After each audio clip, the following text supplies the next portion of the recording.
안녕하세요. 서울 에이스병원 신경외과에 근무하고 있는 천세훈 원장입니다. 오늘은 척추 질환에 있어서 치료 방법이 여러 가지가 있는데 그 중에 이제 신경성형술이라는 치료에 대해서 말씀드리도록 하겠습니다. 일단 신경성형술과 신경차단술은 이제 신경 주변에 있는 염증이나 이런 걸 가라앉힌다는 목적은 같을 수 있는데 일단 접근하는 방향이라든가 약물 주입하는 거라든가 이런 차이가 좀 있는 거고요. 신경차단술 같은 경우는 허리 뒤쪽에서 얇은 바늘을 찔러서 이제 신경 주변에 있는 염증을 씻어내주는 약물을 주입하는 방법이고, 신경성형술이라는 거는 이제 꼬리뼈 쪽에 보면 이런 구멍이 뚫려 있는데 이 구멍으로 1mm 정도 되는 관을 집어넣어서 병변의 주변에 직접적으로 약물을 주입해서 조금 더 큰 효과를 볼 수 있는 거라고 보시면 될 것 같습니다. 차이는 접근 방식의 차이뿐이라고 생각하시면 돼요.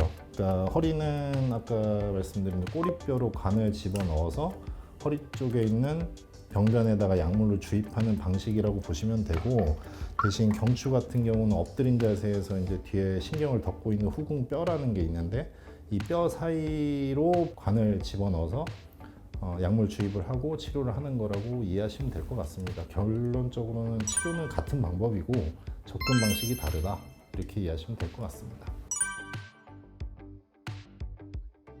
어떤 게 더 효과적이라고 하기는 좀 그렇고, 이거는 그냥 접근하는 방식이나 목적 자체가 조금 다른 거기 때문에 신경성형술 같은 경우는 이제 누차 얘기하지만은 약물 주입을 해서 병변 주변에 염증 깔아앉히고 신경 부종을 가라앉히고 그다음에 유착을 좀 풀어주는 역할을 하는 거라고 보시면 되고, 고주파술, 감압술 같은 경우는 이제 디스크가 조금 이렇게 볼록하게 튀어나오는 경우, 이제 이 튀어나온 부분을 고주파로 지져가지고 안쪽에 있는 수액, 그러니까 디스크라는 조직을 압축을 시켜가서 이제 압력을 줄여주는 거라고 보시면 됩니다.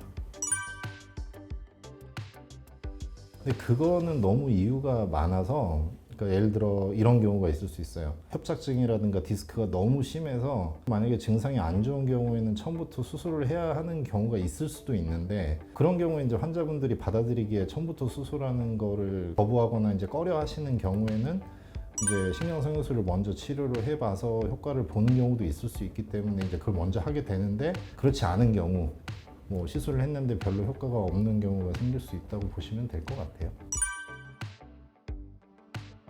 운동을 꼭 피해야 될 게 있진 않아요. 근데 이제 헬스장 같은 데서 너무 무거운 거를 드는 운동을 한다든지 너무 안 좋은 자세로 하는 경우에는 순간적으로 디스크라는 게 이제 파열이 되거나 튀어나오는 경우가 생길 수 있기 때문에, 예를 들어 내가 어떤 운동을 했더니 이거는 편하고 괜찮으면은 전혀 상관이 없는 거고, 운동을 했더니 이제 통증이 유발이 되거나 하는 경우는 그걸 좀 피해야 된다고 생각하시면 될 것 같습니다. 신경성형술 자체는 몇 번을 해도 크게 해대는 건 없어요. 그러니까 몸에 해대는 약물을 그렇게 많이 쓰거나 그런 건 아니고, 물론 짧은 기간 내에 많이 하는 거는 추천하진 않지만, 예를 들어 이게 한 번 했더니 1년을 갔다, 1년 갔더니 좀 불편해서 다시 치료를 한다, 이런 상황은 몇 번을 해도 상관이 없고, 대신에 너무 한 달에 한 번, 두 달에 한 번 이런 식으로 자꾸 해야 되는 상황이라면은 아예 다른 치료를 생각하는 게 더 나을 수도 있을 것 같습니다. 오늘은 신경성형술에 대해서만 설명을 드렸지만 그 외에도 여러 가지 시술이라든가 이런 방법들도 있는 거고, 시술 가기 전에 할 수 있는 물리치료, 주사치료, 약물치료들도 굉장히 효과가 크기 때문에 허리가 아프다고, 목이 아프다 그래서 너무 크게 겁먹고 그러실 필요는 없을 것 같습니다. 이상 서울 에이스병원 천세훈이었습니다.